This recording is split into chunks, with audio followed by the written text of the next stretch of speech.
نحمده ونصلي على رسوله الكريم اما بعد فاعوذ بالله من الشيطان الرجيم بسم الله الرحمن الرحيم ايها الذين آمنوا انفقوا مما رزقناكم من قبل ان يأتي يوم لا بيع فيه ولا خلة ولا شفاعة والكافرون هم الظالمون اللہ لا الہ الا هو الحی القیوم لا تأخذه سنة ولا نوم له ما في السماوات وما في الأرض من ذا الذي يشفع عنده إلا بإذنه يعلم ما بين أيديهم وما خلفهم ولا يحيطون بشيء من علمه إلا بما شاء وسع كرسيه السماوات والأرض ولا يؤوده حفظهما وهو العلي العظيم صدق الله العظيم رب اشرح لي صدري ويسر لي امري واحلل عقدة من لساني يفقهوا قولي۔ تقریباً 2 رکوعوں پر مشتمل معاملہ طالوت و جالوت کا وہ ہم پڑھ چکے ہیں، اور یہ گویا کہ اب غزوہ بدر کے لیے ذہنی اور نفسیاتی تیاری ہو رہی ہے، اور غزوات کے لیے جیسا کہ میں نے عرض کیا جہاں سرفروشی کی ضرورت ہے وہاں انفاق مال کی بھی ضرورت ہے، تو اب یہاں بڑے زوردار انداز میں پھر انفاق کی طرف توجہ دلائی جا رہی ہے۔ وہی 4 ڈوریاں ذہن میں رکھیے، انفاق اللہ کی راہ میں یعنی جہاد بالمال، قتال جہاد بالنفس کی آخری شکل، اور شریعت میں عبادات اور معاملات، یہ 4 ڈوریاں گتھی ہوئی ہیں ان 22 رکوعوں کے اندر، جن پر دوسرا نصف جو ہے سورہ بقرہ کا مشتمل ہے۔ یا ایھا الذین آمنوا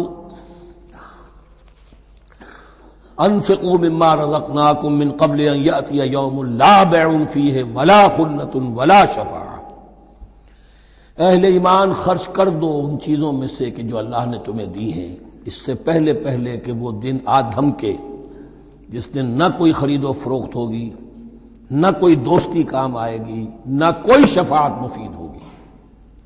والکافرون هم الظالمون، اور کافر ہی تو ظالم ہیں۔ اب یہاں کافر سے مراد کون ہے؟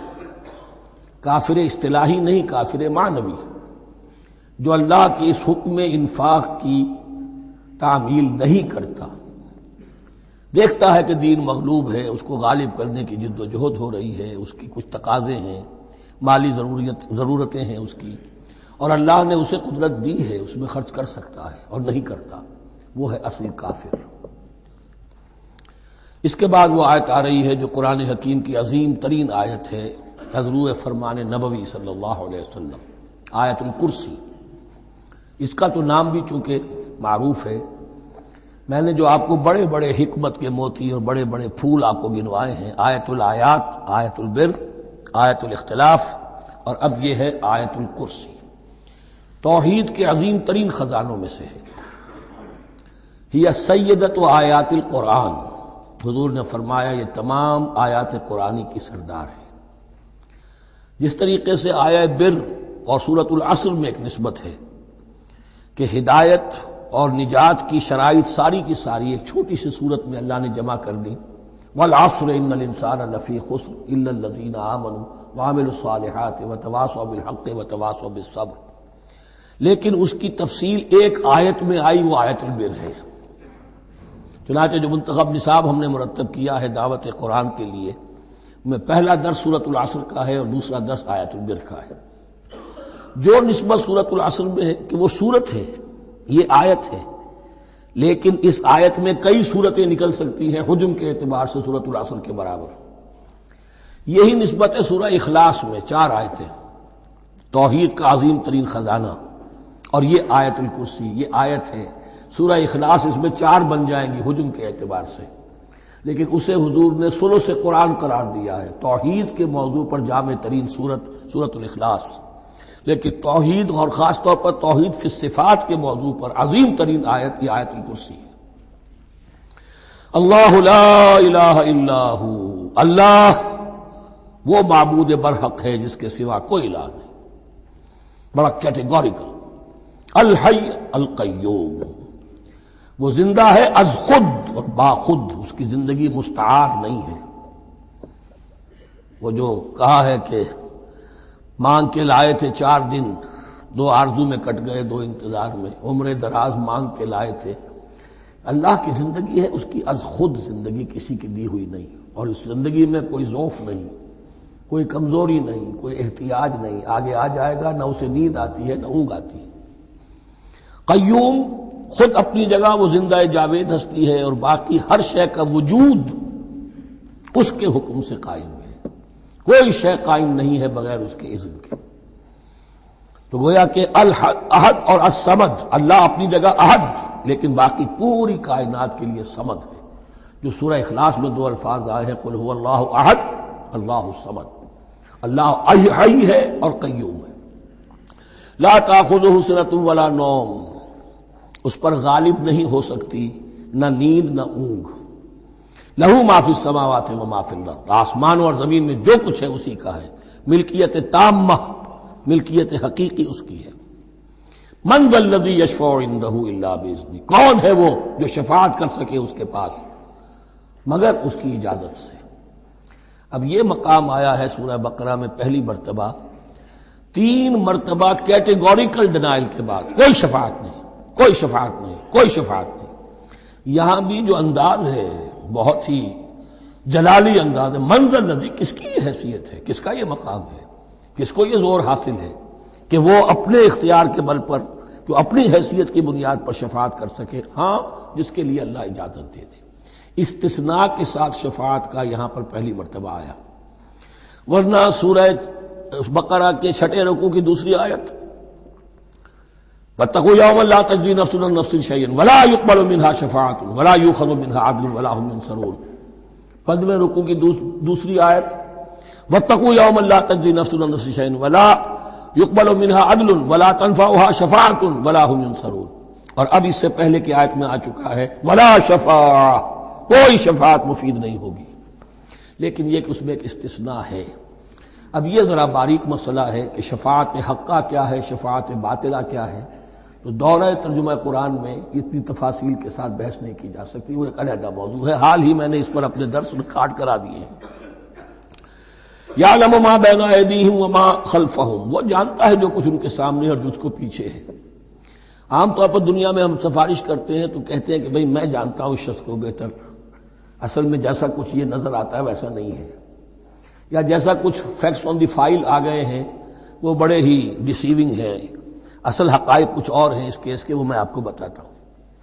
یہ بات اللہ کے سامنے کون کہہ سکتا ہے، جبکہ اللہ تو جانتا ہے جو کچھ ان کے سامنے اور جو کچھ ان کے پیچھے ہے، اور ان کا حال یہ وَلَا يُحِيطُونَ بِشَيْءٍ مِّنْ عِلْمِهِ إِلَّا بِمَا شَاءَ، اور وہ احاطہ کر ہی نہیں سکتے اللہ کے علم سے کسی شے کا سوائے اس کے جو اللہ چاہے۔ باقی ہر ایک کے پاس علم جو ہے اللہ کا عطائی علم ہے، دیا ہوا علم ہے، محدود علم ہے، بڑے سے بڑا رسول ہو، بڑے سے بڑا ولی ہو، بڑے سے بڑا فرشتہ ہو۔ لا علم لنا الا ما علمتنا، ہم پڑھائیں 4 رکوع میں، تو کون کہہ سکتا ہے؟ من ذا الذی یشفع عندہ الا باذنہ یعلم ما بین ایدیہم وما خلفہم ولا یحیطون بشیء من علمہ الا بما شاء وسع کرسیہ السماوات والارض، اس کی کرسی تمام آسمانوں اور زمین کو محیط ہے۔ اب کرسی کے 2 مفہوم یہاں ہو سکتے ہیں، ایک تو یہ کہ اس سے جو معنی مراد ہے یعنی اس کا اقتدار، اس کی قدرت، اس کا جبر، اس کا اختیار، یہ اتھارٹی پوری کائنات کو۔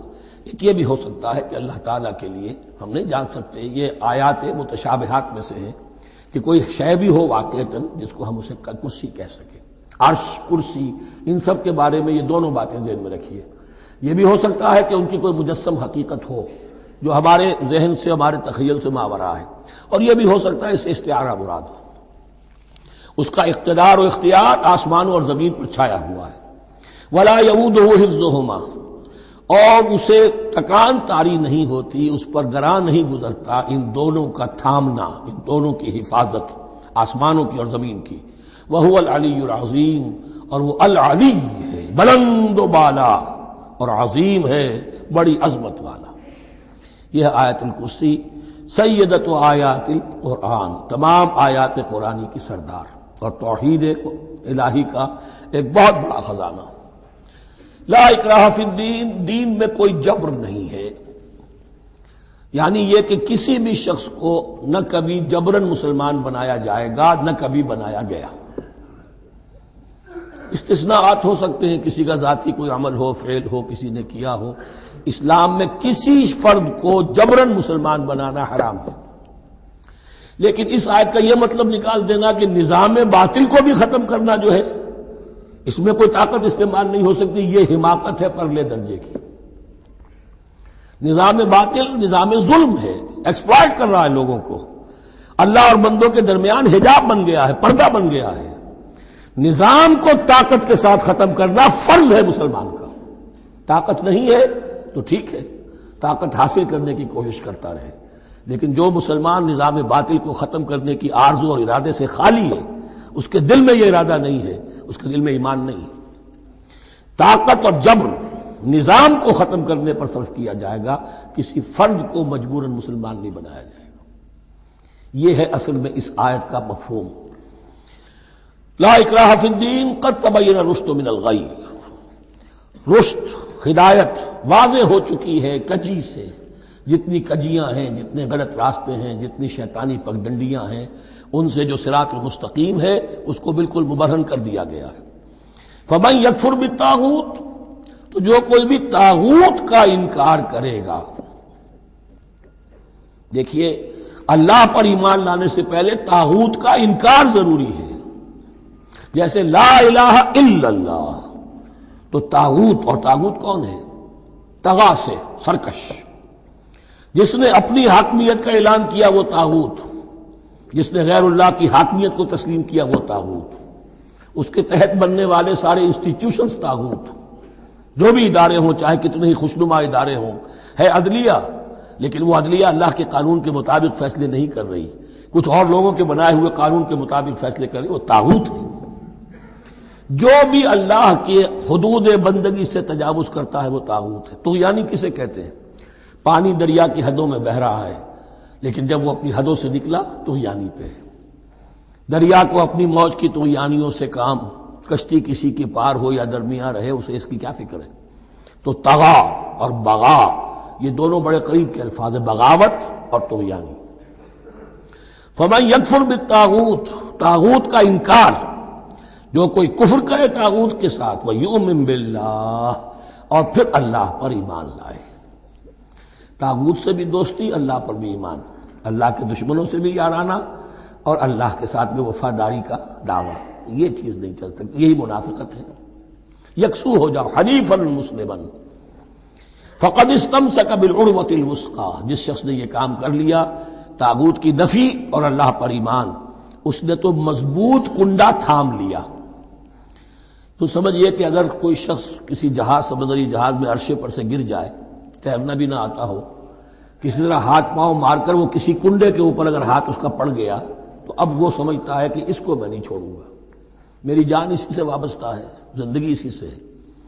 تو وثقہ، وہ کنڈا اگر کمزور ہے تو پھر گیا، وہ اس کے وزن سے کنڈا ہی نکل گیا، لیکن وہ کنڈا کے جو مضبوط ہے، فقد استمسک بالعروۃ الوثقی، اس نے تو بڑے مضبوط کنڈے پر ہاتھ ڈال دیا ہے، یعنی طاغوت کا انکار اور اللہ پر ایمان، اس نے تھام لیا ہے بہت مضبوط کنڈا۔ اسی لیے ایک حدیث میں آتا ہے اوثق العراء کلمۃ التقوی، یہ جو عروہ کی جمع ہے عراء، اور وثقی اوثق جو ہے اس کا مذکر ہوگا۔ تمام کنڈوں میں سب سے بڑا مضبوط کنڈا جو ہے وہ تقوی کا کنڈا ہے، اس کو تھامو مضبوطی کے ساتھ۔ لا اکراہ فی الدین قد تبین الرشد من الغی فمن یکفر بالطاغوت ویؤمن باللہ فقد استمسک بالعروۃ الوثقی لا انفصام لها، وہ کبھی علیحدہ ہونے والا، ٹوٹنے والا نہیں ہے، یہ کنڈا بہت مضبوط ہے۔ واللہ سمیع علیم، اللہ سب کچھ سننے والا، جاننے والا ہے۔ اللہ ولی الذین آمنوا یخرجہم من الظلمات الی النور، ایمان در حقیقت ایک دوستی کا رشتہ قائم کرتا ہے اللہ اور بندے کے درمیان۔ اللہ ولی ہے اہل ایمان کا، یہ ولایت باہمی ہے، دو طرفہ ولایت ہے۔ بندہ اللہ کا ولی بن جائے، ولی اللہ، الا ان اولیاء اللہ لا خوف علیہم ولا هم يحزنون، اللہ بندے کا ولی ہے، دوستی دو طرفہ ہے۔ اللہ ولی الذین آمنوا یخرجہم من الظلمات الی النور، اللہ پشت پناہ ہے، مددگار ہے، دوست ہے ان کا کہ جو ایمان لائے اور انہیں نکالتا رہتا ہے ظلمات، اندھیروں کے مختلف شیڈز میں سے نور کی طرف۔ یہ آپ نوٹ کریں گے قرآن میں نور ہمیشہ تنہا آتا ہے، واحد، انوار کا لفظ قرآن میں نہیں ہے۔ نور ایک حقیقت واحدہ ہے، لیکن ظلمات ہمیشہ جمع میں آئے گا، اس کے شیڈز مختلف ہیں، شیڈز آف ڈارکنس، بہت گہری ڈارکنس ہے، ذرا اس سے کمتر ہے، اس سے کمتر ہے۔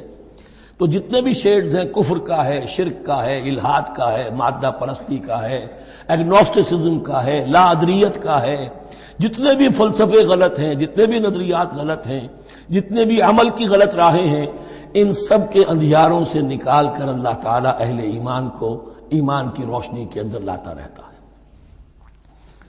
والذین کفروا اولیاءہم الطاغوت، ان کے برعکس جنہوں نے کفر کیا ان کے پشت پناہ اور ساتھی اور مددگار ہیں اب طاغوت، یخرجونہم من النور الی الظلمات، اور وہ ان کو نکالتے رہتے ہیں تدریجاً، اور نور کا کہ تھوڑی بہت رمق ملا بھی تھا انہیں نور کا تو ان سے محروم کر کے ظلمات، یخرجونہم من النور الی الظلمات، نور سے ظلمات کی طرف نکالتے رہتے ہیں۔ اولئک اصحاب النار هم فیہا خالدون، وہ ہیں آگ والے، اس میں ہمیشہ ہمیش رہیں گے۔ اللہم اجعلنا من عبادک المؤمنین، اللہم اخرجنا من الظلمات الی النور، آمین یا رب العالمین۔ اب اس کے بعد یہ بڑی عظیم آیت جو آئی ہے توحید کی، اور اس کے بعد یہ بھی اپنی جگہ بڑی عظیم آیات ہیں حکمت اور فلسفہ دین کے اعتبار سے۔ اس کے بعد کچھ واقعات دیے جا رہے ہیں، حضرت ابراہیم علیہ السلام کی زندگی کا ایک واقعہ اور حضرت عزیر علیہ السلام کی زندگی کا واقعہ۔ الم تر الی الذی حاج ابراہیم فی ربہ ان آتاہ اللہ الملک، کیا تم نے دیکھا اس شخص کو جس نے کہ محاجہ کیا تھا، مناظرہ کیا تھا، حجت بازی کی تھی ابراہیم سے، اس وجہ سے کہ اللہ نے اسے بادشاہی دی ہوئی تھی، نمرود۔ یہ ذہن میں رکھیے کہ نمرود اصل میں لقب تھا، کسی کا نام نہیں تھا، جیسے فرعون مصر کے بادشاہوں کا لقب ہے، فرعونہ۔ نماردہ جو ہے یہ عراق کے بادشاہ تھے، بیبیلونیا۔ تو حضرت ابراہیم کی پیدائش بھی شہر ار میں ہوئی تھی کہ جو بیبیلونیا کا ایک شہر تھا عراق کا، اور وہاں بادشاہت تھی نمرود کی۔ جیسے فرعون نے مصر میں دعویٰ کیا تھا اپنی بادشاہی کا اور اپنی خدائی کا، اور یہ ہے سیاسی بادشاہی، یہ نہیں کہ ہم نے دنیا پیدا کی ہے، مطلب یہ کہ اختیار مطلق ہمارے ہاتھ میں ہے، ہم جس چیز کو چاہیں غلط قرار دے دیں، جس چیز کو چاہے صحیح قرار دے دیں۔ یہی ہے اصل میں خدائی اختیار ہاتھ میں لے لیا۔ اللہ کا حق ہے تحلیل و تحریم، کسی شے کو حلال کرنا، کسی کو حرام قرار دینا، اختیار واحد اللہ کے ہاتھ میں ہے۔ جس شخص نے بھی اپنے ذمے لے لیا، قانون سازی کا اختیار لے لیا اللہ کے قانون سے آزاد ہو کر، وہی طاغوت ہے، وہی شیطان ہے، وہی نمرود ہے، وہی فرعون ہے۔ تو اس نے، وہ نمرود نے کہا، محاجہ کیا، اس قال ابراہیم ربی الذی یحیی و یمیت، میرا رب تو وہ ہے جو زندہ کرتا ہے اور مارتا ہے۔ قال انا احیی و امیت، انہوں نے کہا میں بھی کر سکتا ہوں۔ اس نے جیل سے 2 قیدی منگوائے، دونوں کنڈیمڈ تھے، اور ایک کی گردن وہیں اڑائی اور ایک کو کہا جاؤ معاف، دیکھو میں نے جس کو چاہا زندہ رکھا اور جس کو چاہا مار دیا۔ حضرت ابراہیم نے دیکھا کہ یہ کٹ حجتی پر اترا ہوا ہے، تو الاجوبۃ المسکتہ، جواب ایسا دیا جانا چاہیے کہ جو اس کو چپ کر دے۔ قال ابراہیم فإن اللہ یاتی بالشمس من المشرق فأت بها من المغرب، حضرت ابراہیم نے فرمایا اللہ تو سورج کو نکالتا ہے مشرق سے، اگر تو خدائی کا مدعی ہے تو نکال کے دکھا اسے مغرب سے۔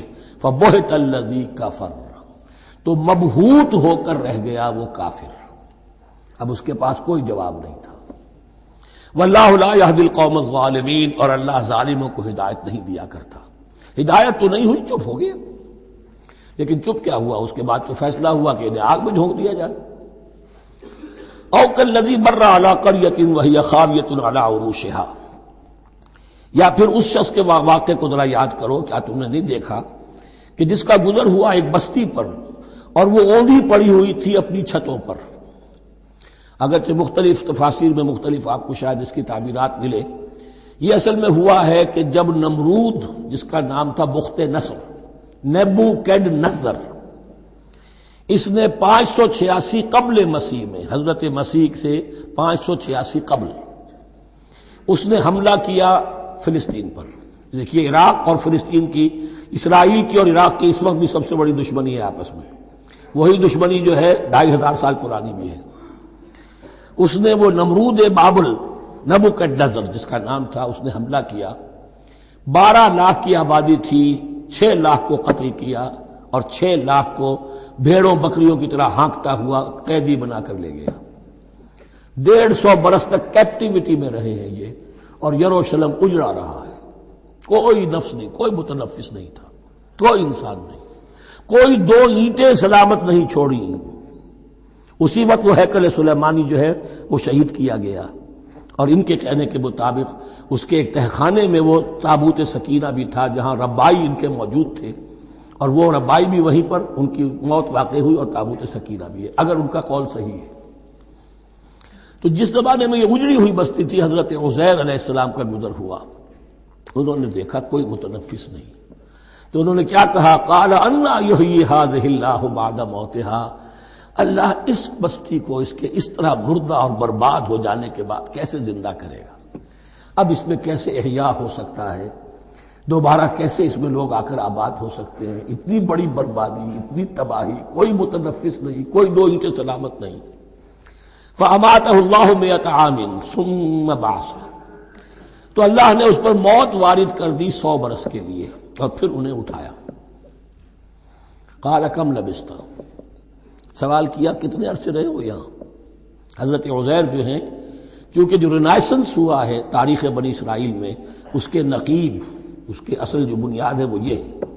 انہوں نے پھر اصلاح کی، جو زوال ان میں آیا تھا اخلاقی اور دینی، پھر یہ اٹھے کمر کس کر جب اللہ تعالیٰ نے یہ مشاہدات کرا دیے، اور پھر جا کر وہاں تبلیغ کی اور دعوت کی دی، اور وہی ان یہودیوں کے اندر جو کیپٹیوٹی میں تھے انہیں پھر اصل دین کی تعلیم دی، روح دین کو زندہ کیا. تو گویا کہ وہاں سے پھر ان کا احیاء ہوا ہے. کب لبثت، کتنے عرصے رہے ہوگے تم؟ قال لبثت یوما و بعض یوم، اب اس کو ایسے محسوس ہوا جیسے سویا تھا تھوڑی دیر کے لیے، میں 1 دن رہا ہوں یا دن کا کچھ حصہ. قال بل لبثت 100 عام، نہیں، اللہ نے فرمایا نہیں، تم 100 سال رہے ہو. فانظر الی طعامک و شرابک لم یتسنہ، تو ذرا اپنے کھانے اور جو مشروب تمہارے ساتھ تھا سفر میں، ذرا اس کو دیکھو، ان کے اندر کوئی بساند پیدا نہیں ہوئی، سڑے نہیں ہیں، ان کے اندر کوئی خرابی پیدا نہیں ہوئی. وانظر الی حمارک، آپ دوسری طرف اپنے گدھے کو دیکھو جو تمہاری سواری کا گدھا تھا. وَلَنَجْعَلَكَ آیَةً لِلنَّاسِ، وہ بالکل ختم ہو چکا تھا، اس کی ہڈیاں ہی رہ گئی تھی، گوشت گل چکا تھا، کچھ نہیں تھا. 100 برس. وانظر الی حمارک وَلِنَجْعَلَكَ آیَةً لِلنَّاسِ، اور ہمیں تو بنانا ہے تجھے ایک نشانی لوگوں کے لیے، یعنی خود اے عزیر تمہیں ایک نشانی بنانا ہے، اور تمہیں نشانی بنانے کے لیے یہ نشانی ہم تمہیں دکھا رہے ہیں تاکہ یقین جو ہے، یقین کامل تمہارے اندر پیدا ہو جائے. وانظر الی حمارک ولنجعلک آیۃ للناس وانظر الی العظام، اب دیکھو ان ہڈیوں کو، کیف ننشزھا، کیسے ہم انہیں اٹھاتے ہیں، ابھارتے ہیں. وہ ہڈیاں خود ابری اور جڑ کر کھڑی ہو گئی. ثم نکسوھا لحما، پھر دیکھو تمہاری نگاہوں کے سامنے اس کو گوشت پہناتے ہیں. فلما تبین لہ، جب یہ سب اس کے سامنے واضح ہو گئی بات، مشاہدہ بھی کر لیا، قال اعلم ان اللہ علی کل شیء قدیر، ان کا میں نے پوری طرح جان لیا، مجھے پورا یقین قابل حاصل ہو گیا کہ اللہ ہر شے پر قادر ہے. یعنی وہ اس اجڑی ہوئی بستی کو بھی دوبارہ آباد کر سکتا ہے. جو میں نے سمجھا تھا کہ اب یہ کیسے آباد ہوگی، یہ بات نہیں ہے، یہ آبادی اللہ تعالیٰ کے اختیار میں. چنانچہ اس کے بعد ہوا، اس لیے کہ اس کے بعد واقعہ تو یہ ہوا کہ جو ایران کا بادشاہ تھا کیخورس یا سائرس ذو، جن کو کہ قرآن مجید ذوالقرنین کہتا ہے، جن کا تذکرہ سورہ کہف میں آئے گا. پھر آپ کو معلوم ہے کہ یہ پیلسٹائن، ادھر عراق کے بعد ایران، دشمنیاں تو تھیں. کیخورس نے حملہ کیا بابل پر، عراق پر، اور دشمن کا دشمن دوست ہوتا ہے، تو یہودیوں کو اجازت دے دی، کیپٹیوٹی سے اجازت دے دی، جاؤ تم واپس جاؤ، اپنا شہر دوبارہ بناؤ. چنانچہ وہ گئے، اور پھر انہوں نے جا کر وہاں پر 136 سالوں میں ان کی دوبارہ جو ہے یہ بستی بسی، اور پھر یروشلم کو انہوں نے آباد کیا، اور پھر انہوں نے وہاں ہیکل سلیمانی دوبارہ بنایا، جس کو وہ سیکنڈ ٹیمپل کہتے ہیں۔ وہ سن 70 عیسوی میں ٹائٹس رومن جنرل کے ہاتھوں تباہ ہوا تھا، جو اب تک تباہ ہوا پڑا ہے۔ 1927 برس سے ان کا کعبہ زمیں بوس ہے، یہ نوٹ کر لیجئے اس بات کو۔ اسی لیے آگ لگی ہوئی آج دنیا بھر کے یہودیوں کے دلوں میں۔ اب تو ہماری حکومت ہے وہاں پر، ہم اپنا یہ جو بھی کچھ یہاں پر اس احاطے میں بنا دیا گیا ہے سب کو ختم کریں گے اور اپنا ہیکل سلیمانی بنائیں گے۔ اس کے بلو پرنٹس بن چکے ہیں، نقشے بن چکے ہیں، ہر چیز تیار ہے۔ بس کسی دن کوئی ایک دھماکہ ہوگا، کوئی بم جو ہے کہیں پر پلانٹ کیا جائے گا، خبر آ جائے گی کہ کسی فینیٹک نے کہیں وہاں پر جا کر رکھ دیا، جیسے ایک فینیٹک گیا تھا مسجد الخلیل میں اور 70 مسلمانوں کو شہید کر کے خود بھی اس نے خودکشی کر لی تھی، اور ڈاکٹر تھا، امریکن ڈاکٹر گولڈسٹین۔ اسی طریقے کا کوئی فینیٹک جائے گا اور وہ اس کو گرا دے گا، پھر کہیں گے جب یہ گری گیا ہے، جیسے مسجد ایودھیا کا معاملہ ہے، اب گر گئی ہے تو بھائی ہمیں رام مندر بنانے دو، کاہے کو تم اب یہ مسجد کاہے کو بناتے ہو؟ وہ ہوگا، اور یہ میں سمجھتا ہوں کہ چند ہفتوں کی، یہ چند مہینوں کی بات ہے، یہ ہونے والا ہے فوراً۔ بہرحال یہ تو ہو گیا حضرت عزیر کا قصہ۔ اب اسی طرح کا ایک معاملہ حضرت ابراہیم کا مشاہدہ ہے۔ وَإِذْ قَالَ إِبْرَاهِيمُ رَبِّ أَرِنِي كَيْفَ تُحْيِي الْمَوْتَىٰ، اور یاد کرو جب کہ ابراہیم نے بھی کہا تھا پروردگار ذرا مجھے دکھا دے، مشاہدہ کرا دے، تو مردوں کو کیسے زندہ کرے گا؟ قَالَ أَوَلَمْ تُؤْمِنْ، اللہ تعالیٰ کا سوال جو ہے بہت تیکھا ہے، تو کیا تم ایمان نہیں رکھتے؟ قَالَ بَلَىٰ، ایمان تو میرا ہے، میں مانتا ہوں ایمان ہے، وَلَٰكِن لِيَطْمَئِنَّ قَلْبِي، پورا دل کا اطمینان چاہتا ہوں، پورا یقین ہو جائے۔ اور یہ انبیاء کا معاملہ ہے، سب کا ہے۔ انبیاء کو چونکہ ایمان اور یقین کا ایک ایسی فرنس بنانا ہوتا ہے کہ جن سے ایمان و یقین دوسروں میں سرایت کرے، تو ان کے ایمان و یقین کے لیے انہیں مشاہدات ایسے کرا دیے جاتے ہیں کہ پھر ان کے لیے وہ ایمان صرف ایمان بالغیب نہیں رہتا، بلکہ وہ ایمان بالشہود بھی ہو جاتا ہے۔ کذالک نری ابراہیم ملکوت السماوات والارض، اسی طرح ہم نے دکھائے ابراہیم کو آسمان اور زمین کے ملکوت، جو بھی ہماری حکومت ہے، جو وہ مخفی حکومت ہے، جو کاسمک ایک اسٹیٹ ہے، اس کی گورنمنٹ ہے اور اس کے تمام اہلکار ہیں، فرشتے ہیں، ہم نے مشاہدہ کرایا ابراہیم کو۔ حضور کو اسی لیے شب معراج میں لے جایا گیا کہ ہر شے کو اپنی آنکھوں سے دیکھ لیں، تو وہ یقین کامل پھر ہو جاتا ہے کہ جس میں کسی درجے میں بھی پھر تو یہ ہے کہ وہ خود ایک بھٹی بن جاتے ہیں ایمان اور یقین کی۔ قال بلا ولكن ليطمئن قلبي قال فخذ أربعة من الطير فصرهن إليك، تو فرمایا اچھا ٹھیک ہے، 4 پرندے لے لو، انہیں اپنے ساتھ ملا لو، ہلا لو، کہ وہ تمہارے ساتھ تمہاری آواز سن کر آ جایا کریں۔ ثم اجعل على كل جبل منهن جزءا، پھر ان کے ٹکڑے کرو اور ہر پہاڑ پر ایک ایک ٹکڑا رکھ دو۔ تو جو تفسیر میں آتی ہیں یہ کہ ان میں سب کا سر علیحدہ کیے، ٹانگیں علیحدہ کی، پر علیحدہ کیے، دھڑ علیحدہ کیے، ایک پہاڑ پر چاروں سر رکھ دیے، ایک پہاڑ پر چاروں کے دھڑ رکھ دیے، ایک پہاڑ پر چاروں کے، اس طریقے سے مختلف اجزاء میں تقسیم کر دیا۔ قال فخذ أربعة من الطير فصرهن إليك ثم اجعل على كل جبل منهن جزءا، پھر ہر پہاڑ پر ان میں سے ایک ایک حصہ رکھ دو۔ ثم ادعوهن، پھر ان کو ذرا پکارو، وہی سیٹی بجاؤ جو تم بجاتے تھے ان کو بلانے کے لیے۔ ثم ادعوهن يأتينك سعيا، وہ دوڑتے ہوئے آ جائیں گے۔ وَاعْلَمْ أَنَّ اللَّهَ عَزِيزٌ حَكِيمٌ، اور جان لو اس بات کو یقین کے ساتھ کہ اللہ تعالیٰ زبردست ہے، کمال حکمت والا۔ اب 2 رکوع آ رہے ہیں انفاق فی سبیل اللہ پر، اور یہ قرآن مجید کا ذروہ سلام ہے انفاق کے موضوع پر۔ لیکن ان کو پڑھنے سے پہلے نوٹ کر لیجئے کہ اللہ کی رضا جوئی کے لیے اپنا مال خرچ کرنا جو ہے، اس کے لیے دین میں کئی اصطلاحات ہیں۔ کھانا کھلانا، یطعمون الطعام علی حبہ مسکینا ویتیما واسیرا، آتى المال علی حبہ ذوی القربى والیتامى، ایتاء مال، اعطاء، پھر اس سے آگے آتا ہے صدقہ، زکوٰۃ، انفاق، قرض حسنہ۔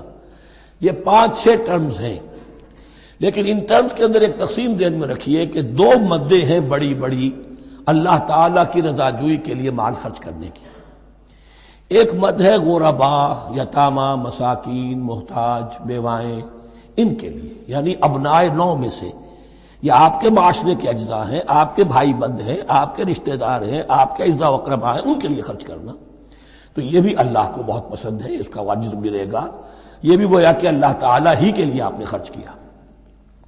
ایک عین اللہ کے دین کے لیے خرچ کرنا، انفاق کا لفظ اس کے لیے ہے، اور قرض حسنہ اس کے لیے، انفاق کے مال، انفاق فی سبیل اللہ، اللہ کی راہ میں خرچ کرنا، اللہ کے دین کی دعوت کو عام کرنا، اللہ کی کتاب کے پیغام کو عام کرنا، اللہ کے دین کی دعوت کو اس طرح ابھارنا کہ باطل کے ساتھ زور آزمائی کرنے والی ایک طاقت پیدا ہو جائے، ایک جماعت وجود میں آئے، ان کے لیے اساد و سامان فراہم کیا کرنا تاکہ دین کے غلبے کی ہر مرحلے کے جو تقاضے اور ضرورتیں ہیں وہ پوری ہو سکیں۔ تو جو اس کام میں صرف ہوگا وہ ہے انفاق فی سبیل اللہ یا اللہ کے ذمے قرض حسنہ۔ تو یہاں اصل میں اس کی بات ہو رہی ہے، انفاق کی۔ مثل الذین ينفقون اموالهم فی سبیل اللہ ہے، مثال ان کی جو اپنے مال خرچ کرتے ہیں اللہ کی راہ میں۔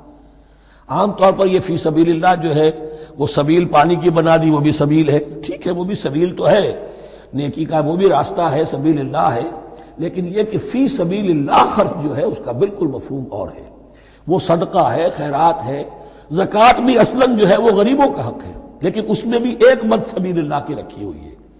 اگر تو آپ کے قریب اعزاء و اقارب ہیں، غرباء ہیں، تو ان کا حق فائق ہے، پہلے ان کو دیجیے، ورنہ پھر یہ ہے کہ اس میں سے جو بھی ہے وہ دین کے کام کے لیے۔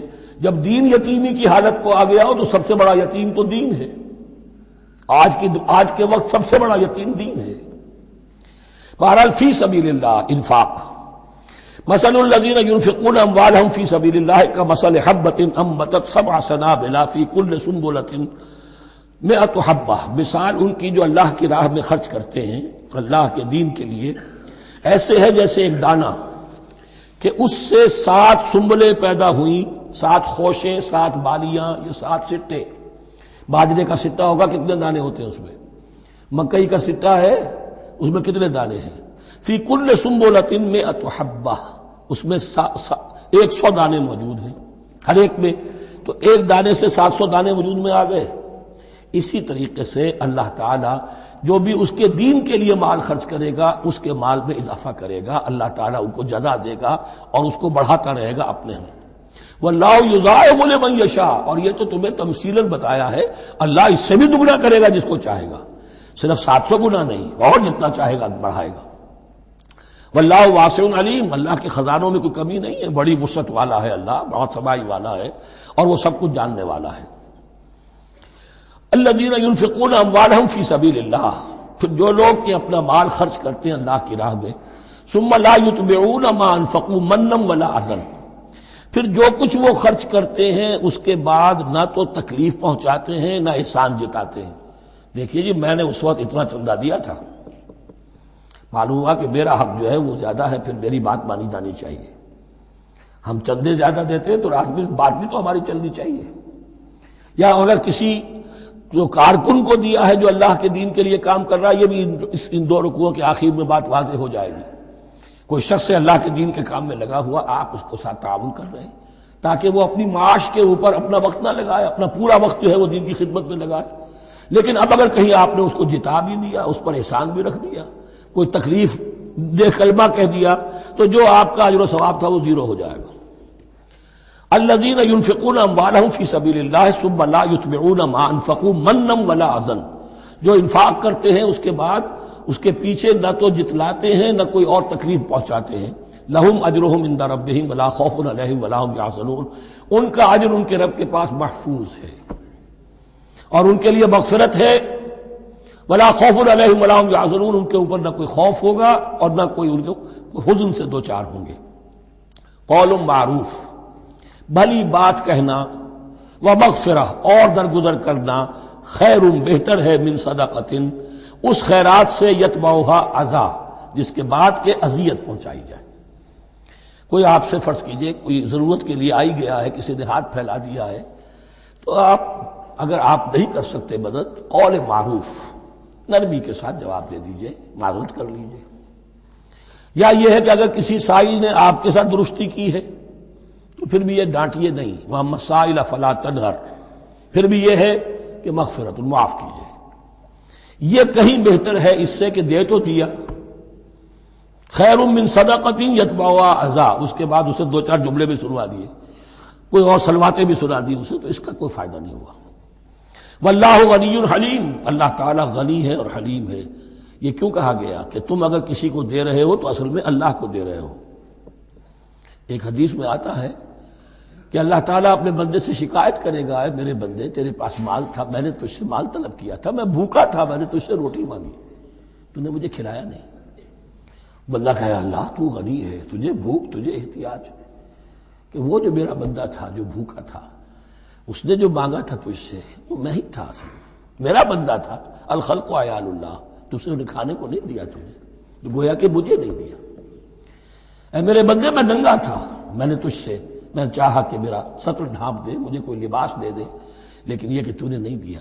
یہ اسی طریقے سے تو سمجھ لیجئے کہ اللہ تو غنی ہے، جو دے رہے ہو سمجھ لو کہ اللہ کو دے رہے ہو، اور حلیم ہے، وہ حلم والا ہے، فوراً نہیں پکڑتا تمہیں۔ تم جو بھی کرتے ہو جو دل سے اتری ہوئی شے وہ اللہ کے نام پہ دے دو، جو ردی چیز ہے وہ اللہ کے نام پہ دے دو، تو اللہ تعالیٰ کی غیرت جو ہے اسی وقت اگر جوش میں آ جائے اور تمہیں پیس کے سرما کر دے وہ، تو وہ کر سکتا ہے، لیکن نہیں، حلیم ہے، وہ دیکھتا ہے کہ میری توہین کر رہا ہے، مجھے دے رہا ہے اور یہ دے رہا ہے۔ یا ایھا الذین آمنوا لا تبطلوا صدقاتکم بالمن والاذی، اے اہل ایمان اپنے صدقات کو باطل نہ کر لو، نسیہ منسیہ ہو جاتے ہیں، بالمن والاذی، جتلا کر اور کوئی اذیت بخش بات کہہ کر۔ کالذی ينفق مالہ رئاء الناس، ان لوگوں کی طرح، اس شخص کی طرح جو اپنا مال خرچ کرتا ہے لوگوں کو دکھانے کے لیے، دے تو رہا ہے صدقات، چیریٹی ہاؤس، بڑے بڑے ادارے قائم کر دیے ہیں، یہ کہ سب ریاکاری ہے۔ کوئی سرکار دربار میں رسائی کے لیے فاؤنڈیشنز بنے ہوئے، کچھ اپنے وہ ٹیکس بچانے کے لیے، کچھ اور اپنی ناموری، کیونکہ پھر الیکشن بھی لڑنا ہے۔ یہ سارے کام جو ہوتے ہیں اللہ جانتا ہے کس کی کیا نیت ہے۔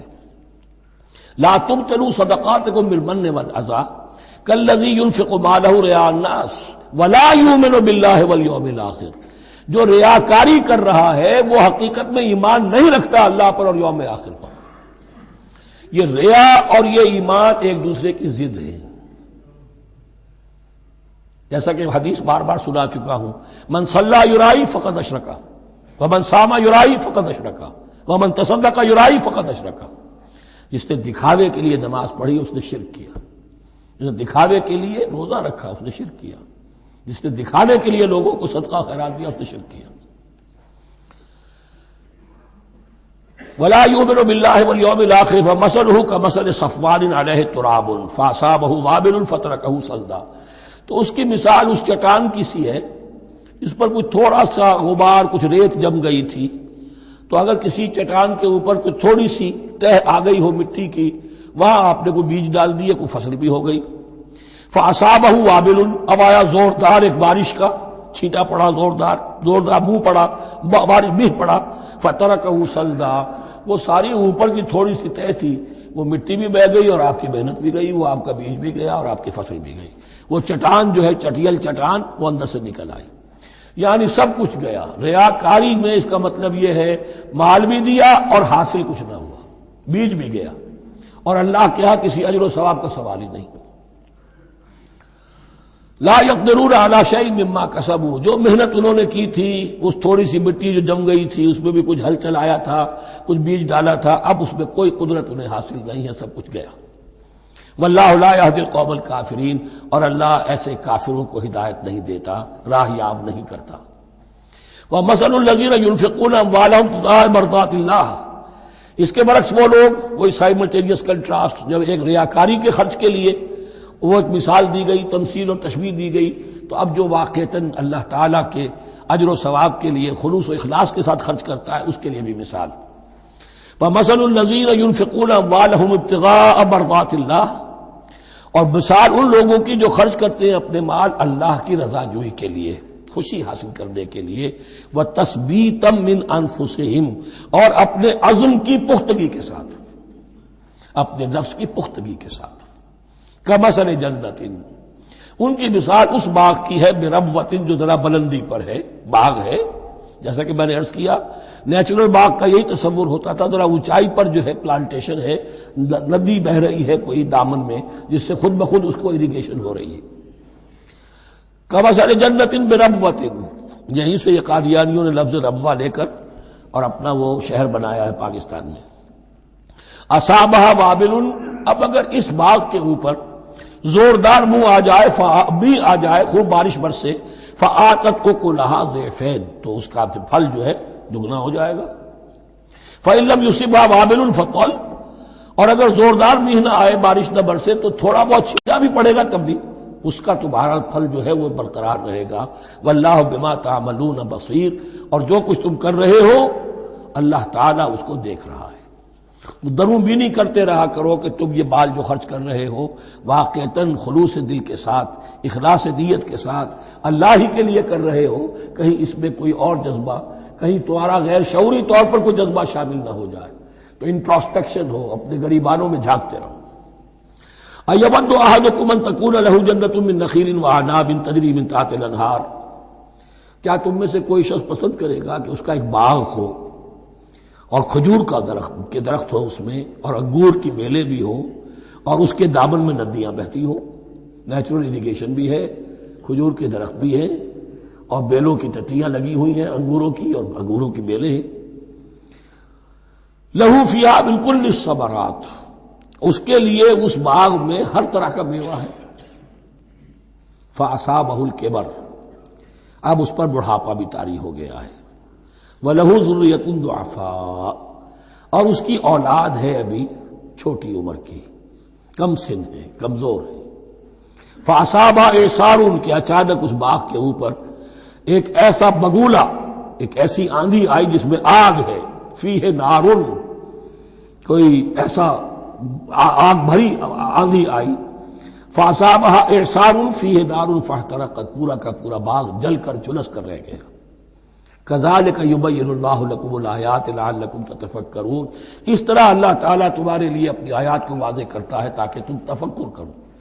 یعنی ایک انسان نے ساری عمر سمجھا ہے کہ بڑی میرے نیکی کمائی ہے، میں نے یہ کیا ہے، میں نے فاؤنڈیشن بنایا، میں نے مدرسہ قائم کر دیا، میں نے یتیم خانہ بنا دیا، لیکن یہ کہ اچانک کسی وقت آنکھ کھلے گی، جب آنکھ کھلی گل کی تو موسم تھا خزاں کا، معلوم ہوگا یہ تو کچھ بھی نہیں تھا، یہ تو گویا کہ ایک بگولا آیا سب کو جلا گیا، اس لیے کہ اس میں اخلاص تھا ہی نہیں، اس میں نیت جو ہے اس میں کھوٹ تھا، اس میں ریاکاری تھی، اس میں لوگوں کو دکھانا مقصود تھا۔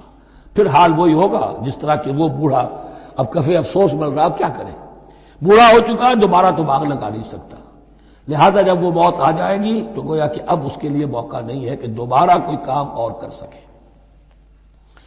یا ایھا الذین آمنوا انفقوا من طیبات ما کسبتم ومما اخرجنا لکم من الارض، اے ایمان والو خرچ کرو، اللہ کے لیے دینا ہے، اللہ کے دین کے لیے دینا ہے، اللہ کے نام پر دینا ہے، تو من طیبات ما کسبتم، جو چیز تم نے کمائی ہے اس کی اچھی چیز، پاکیزہ چیز، بہتر چیز، ومما اخرجنا لکم من الارض، اور جو کچھ ہم نے نکالا تمہارے لیے زمین سے۔ اب زمین سے ظاہر بات ہے جو بھی نباتات آ رہی ہے، چاہے وہ کوئی چراہ گاہ ہے تو اس کے اندر سے جو ہے وہ بھی ہریاول ہے تو اللہ نے پیدا کی ہے، کھیت کے اندر آپ نے محنت کی ہے، ہل چلایا ہے، بیج ڈالے ہیں، لیکن یہ کہ فصل کا اگانا تو آپ کے کام ہاتھ نہیں ہے، تو اللہ کے ہاتھ میں ہے۔ تو جو کچھ ہم نے نکالا ہے تمہارے لیے، وَمِمَّا أَخْرَجْنَا لَكُم مِّنَ الْأَرْضِ وَلَا تَيَمَّمُوا الْخَبِيثَ مِنْهُ، اور اس میں سے ردی مال کا ارادہ نہ کرو، تنفقون، کہ اسے خرچ کر دو، زکوٰۃ دینی ہے، عشر دینا ہے، تو جو ردی چیزیں ہیں، اب بھیڑوں بکریوں کا غلہ ہے، ان میں سے اتنی بکریاں نکالنی ہیں، اتنی بھیڑیں ہیں، تو اب جو ذرا کمزور ہیں، لاغر ہیں، بیمار ہیں، نقص والی ہیں، گنتی پوری کرنی ہے نا۔ اسی طریقے سے عشر نکالنا ہے تو گندم کا ڈھیر لگا ہوا ہے، اس میں سے کہیں بارش پڑ گئی تھی، وہ نکال دو۔ ولا تیمموا، تیمم کے معنی یہاں نوٹ کر لیجئے قصد کرنے کے ہیں۔ ولا تیمموا الخبیث منہ، کہ اس میں سے جو ردی مال ہے، جو ناپسند ہے، اس کا قصد نہ کرو، تنفقون، کہ اسے خرچ کرو، وَلَسْتُمْ بِآخِذِیہ، اور تم ہرگز نہیں ہوگے اس کو لینے والے۔ ایسا بھی تو ہو سکتا ہے کہ تم محتاج ہو جاؤ اور تمہیں ضرورت پڑ جائے، پھر اگر تمہیں کوئی ایسی چیز دے گا تو تم قبول نہیں کرو گے۔ وَلَسْتُم بِآخِذِيهِ إِلَّا أَن تُغْمِضُوا فِيهِ، الا یہ کہ چشم پوشی کرنے پر مجبور ہو جاؤ، احتیاج اس درجے کی ہو کہ جو بھی مل جائے، ردی مل جائے، اچھا مل جائے، نفیس مل جائے، خبیث مل جائے، جو بھی مل جائے چشم پوشی کرو۔ اس کے سوا آدمی جو ہے وہ اپنے طیب خاطر کے ساتھ جو ہے وہ ردی شے قبول نہیں کر سکتا۔ وَاعْلَمُوا أَنَّ اللَّهَ غَنِيٌّ حَمِيدٌ، پھر دیکھیے غنی کا لفظ، جو کچھ دے رہے ہو یہ نہ سمجھو کہ اسے دے رہے ہو، محتاج کو دے رہے ہو، ضرورت مند کو دے رہے ہو، بلکہ یوں سمجھو کہ اللہ کو دے رہے ہو۔ وَاعْلَمُوا أَنَّ اللَّهَ غَنِيٌّ حَمِيدٌ، جان لو کہ اللہ تعالیٰ غنی ہے اور حمید ہے۔ حمید یعنی اپنی ذات میں خود محمود۔ ایک کسی شے کی اچھائی یا حسن یا کمال ایسا ہوتا ہے جسے ظاہر کیا جائے، دیکھو بھائی اس میں یہ خوبصورتی ہے، اور ایک وہ خوبصورتی ہوتی ہے جو از خود ظاہر ہے۔ حاجت مشاطہ نیست صورت دل آرام را، تو اللہ تعالیٰ اتنا ستودہ صفات ہے، اتنا محمود ہے اپنی ذات میں کہ وہ خود بخود محمود ہے، اسے کسی حمد کی حاجت نہیں ہے، از خود محمود ہے۔ الشیطان یعدکم الفقر ویامرکم بالفحشاء، دیکھو شیطان تمہیں ڈراتا ہے اور تمہیں اندیشہ دلاتا ہے فقر کا، مت خرچ کرو، رکھو، کیا پتا کیا کل کون سا وقت تم پر آ جائے۔ وَيَأْمُرُكُمْ بِالْفَحْشَاءِ، اور تمہیں حکم دیتا ہے بے حیائی کے کاموں کا۔ وَاللَّهُ يَعِدُكُمْ مَغْفِرَةً مِّنْهُ وَفَضْلًا، اور اللہ وعدہ کر رہا ہے تم سے اپنی طرف سے مغفرت کا اور فضل کا۔ اب دیکھ لو، رخ روشن کے آگے شمع رکھ کر وہ یہ کہتے ہیں ادھر جاتا ہے دیکھیں یا ادھر پروانہ جاتا ہے۔ اب شیطان کی طرف جانا چاہتے ہو، اس کی بات ماننا چاہتے ہو، خوف رکھتے ہو کہیں ایسا نہ ہو جائے کہ فقر آ جائے مجھ پر، مجھے اپنا مال سنبھال کر رکھنا چاہیے، سینت رکھنا چاہیے، تو تم شیطان کی چال میں آ گئے، تم نے اس کی پیروی کی۔ اور اگر تم نے اپنا اللہ کی راہ میں خرچ کر دیا، اللہ پر اعتماد کرتے ہوئے، وہ میری ساری حاجتیں پوری کرے گا، آج کر رہا ہے کل کرے گا انشاءاللہ۔ تو یہ ہے واللہ یعدکم مغفرۃ منہ وفضلا واللہ واسع علیم، اللہ بہت وسعت والا ہے، اس کے خزانوں کی کوئی محدودیت کا تصور اپنے ذہن میں نہ رکھو، اور سب کچھ جاننے والا ہے۔ یؤتی الحکمۃ من یشاء، لیکن یہ باتیں حکمت کی ہیں، ایک ہے ظاہر ایک ہے باطن۔ باطن جو ہے وہ حکمت سے نظر آتا ہے، ظاہر تو سب کو نظر آ رہا ہے۔ کسی شے کی حقیقت کیا ہے، اہل نظر ذوق نظر خوب ہے، لیکن جو شے کی حقیقت کو نہ دیکھے وہ نظر کیا، وہ حقیقت جس پر عیاں ہو جاتی وہ ہے حکیم۔ اور حکمت اصل میں نام ہے انسان کے عقل اور شعور کی پختگی کا، جب محکم ہو گئی عقل، اس کا شعور پختہ ہو گیا، استحکام اسی سے بنا ہے حکمت۔ یؤتی الحکمت، اللہ تعالیٰ یہ فہم کی پختگی، عقل کی پختگی، شعور کی پختگی، حقائق رسی، حقائق تک پہنچ جانے کی صلاحیت دیتا ہے جس کو چاہتا ہے۔ وَمَن یُؤْتَ الْحِکْمَةَ فَقَدْ أُوتِیَ خَیْرًا کَثِیرًا، اور جسے حکمت دے دی گئی اسے تو خیر کثیر عطا ہو گیا، اس سے بڑا تو خیر کوئی اور ہے ہی نہیں۔ وَمَا يَذَّكَّرُ إِلَّا أُولُو الْأَلْبَابِ، اور نہیں نصیحت حاصل کر سکتے مگر وہی لوگ جو ہوش مند ہیں، جو اولو الالباب ہیں، عقل مند ہیں۔ لیکن جو دنیا پر ریجھ گئے ہیں، جن کے سارا دلی اطمینان اسی پر ہے کہ کافی ہے، بینک بیلنس بھی ہے، یہ بھی ہے، وہ بھی ہے، اتنے سٹاکس بھی ہیں، اتنا یہ بھی ہے، اتنا ہمارا جو ہے وہ جو بیلنس شیٹ آئی ہے اس کے ایسٹس یہ ہیں، اگر اسی پر سارا بھروسہ اور اطمینان ہے تو ظاہر بات ہے وہ اولو الالباب نہیں ہے۔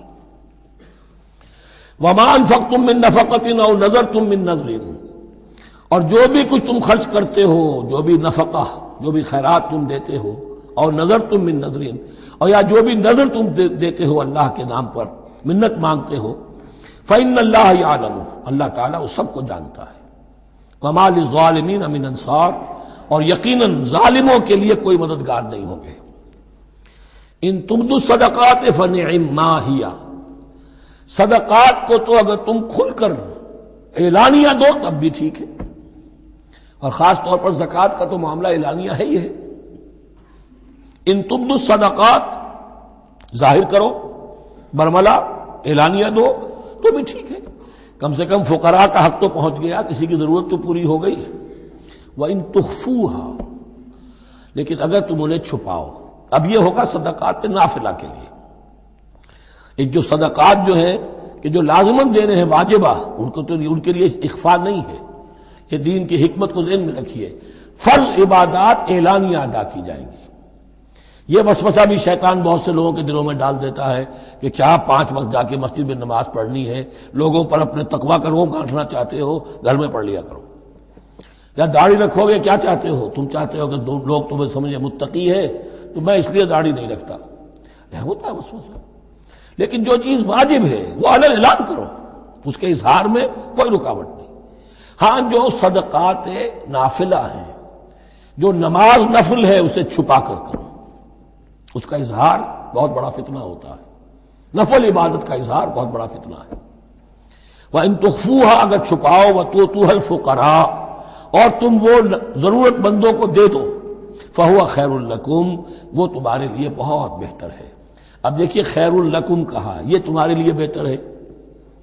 پہلے کہا تھا ظاہر کر کے دیتے ہو فنعما ہی، وہ بھی ٹھیک ہی ہے، اس لیے کہ فقراء کا حق تو چلیے ادا ہو گیا، کچھ نہ کچھ مل تو گیا، خسیس کے اور کنجوس کے مال میں سے کچھ نکلا تو صحیح۔ ان تبدوا الصدقات فنعما ہی وان تخفوها وتؤتوها الفقراء فهو خیر لکم ویکفر عنکم من سیئاتکم، اور اللہ تعالیٰ دور کر دے گا تم سے تمہاری برائیوں کو۔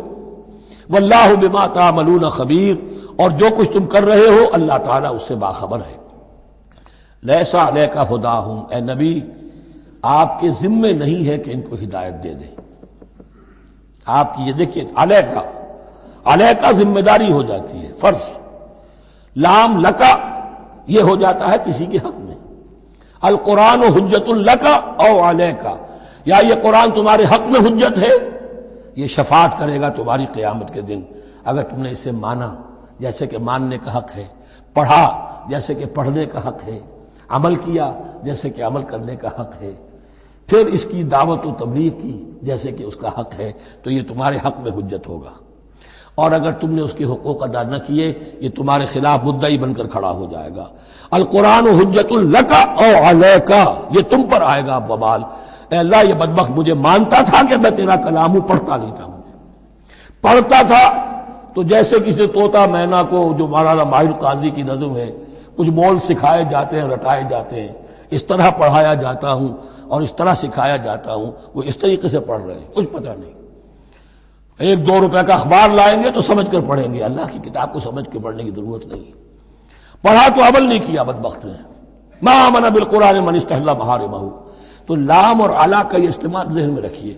لیس علیک ھداھم، آپ پہ ذمہ داری نہیں ہے ان کی ہدایت کی، آپ پر ذمہ داری تبلیغ۔ ہم نے بھیجا ہے آپ کو، انا ارسلناک بالحق بشیرا ونذیرا ولا تسأل عن اصحاب الجحیم، یہ آیت ہم پڑھ چکے ہیں پہلے حصے میں۔ ولکن اللہ یہدی من یشاء، وہ تو اللہ تعالیٰ ہدایت دیتا ہے جس کو چاہتا ہے۔ وما تنفقوا من خیر فلانفسکم، اور جو بھی خیر، جو بھی بھلائی، جو بھی مال تم خرچ کرو گے وہ تمہارے اپنے لیے بہتر ہے، تمہیں اجر و ثواب ملے گا، تمہیں کو مل جائے گا 700 گنا 1400 گنا۔ وما تنفقون الا ابتغاء وجه اللہ، یہاں یہ فعل مضارع آیا ہے نفی نہیں کے مفہوم میں۔ لا تنفقون، ما تنفقون یعنی تم نہیں خرچ کرو گے مگر اللہ کی رضا کے لیے، تب اجر ملے گا۔ اگر ریاکارانہ خرچ کیا تھا تو کوئی اجر کا کیا سوال، وہ تو شرک بن جائے گا۔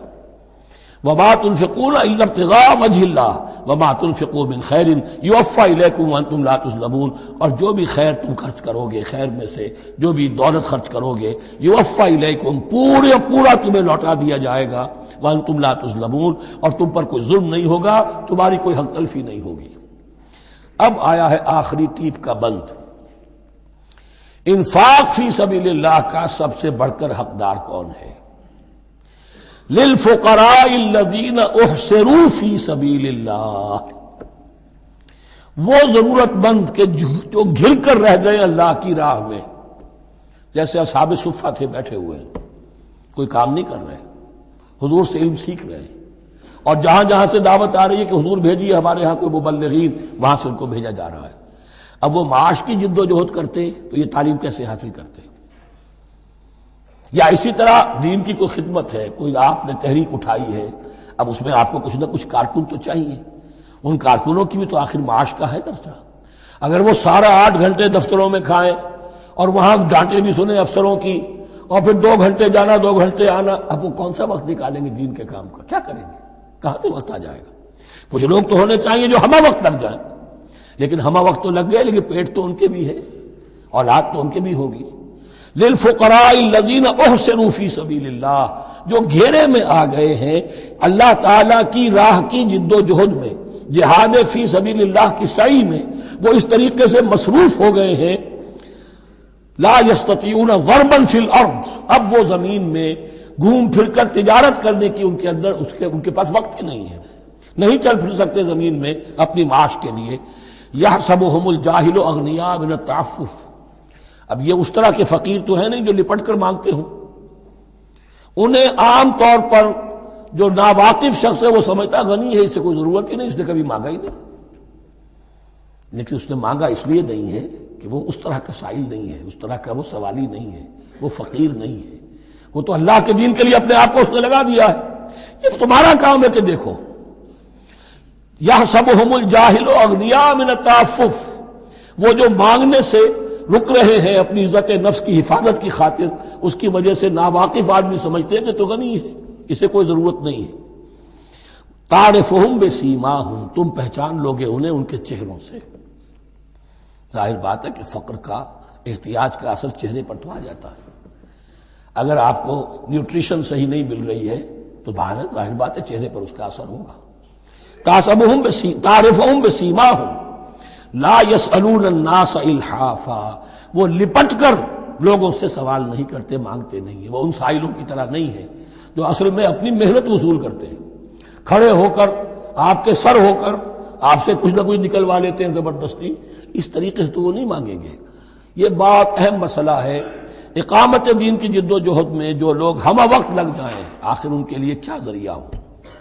میں یہاں تفصیل میں نہیں جا سکتا، وقت بھی اس چنگ کا ختم ہو رہا ہے، لیکن یہ سمجھ لیجئے کہ یہ 2 رکوع جو ہیں انفاق کا پورا مضمون، اس کا کلائمیکس جو ہے وہ یہ آیت ہے، للفقراء الذین احصروا فی سبیل اللہ لا یستطیعون ضربا فی الارض یحسبهم الجاہل اغنیاء من التعفف تعرفهم بسیماہم لا یسألون الناس الحافا وما تنفقوا من خیر فإن اللہ بہ علیم۔ اور جو بھی تم دولت مال خرچ کرو گے تو اللہ تعالیٰ اس کے علم میں ہوگا، یہ نہ سمجھنا کہ اللہ کے علم میں نہیں ہے۔ خاموشی کے ساتھ، اخفاء کے ساتھ ایسے لوگوں کے ساتھ تعاون کرو گے تو اللہ تعالیٰ جو ہے تمہیں اس کا پورا بھرپور بدلہ دے گا۔ بارک اللہ لی ولکم فی القرآن العظیم ونفعنی وإیاکم بالآیات والذکر الحکیم۔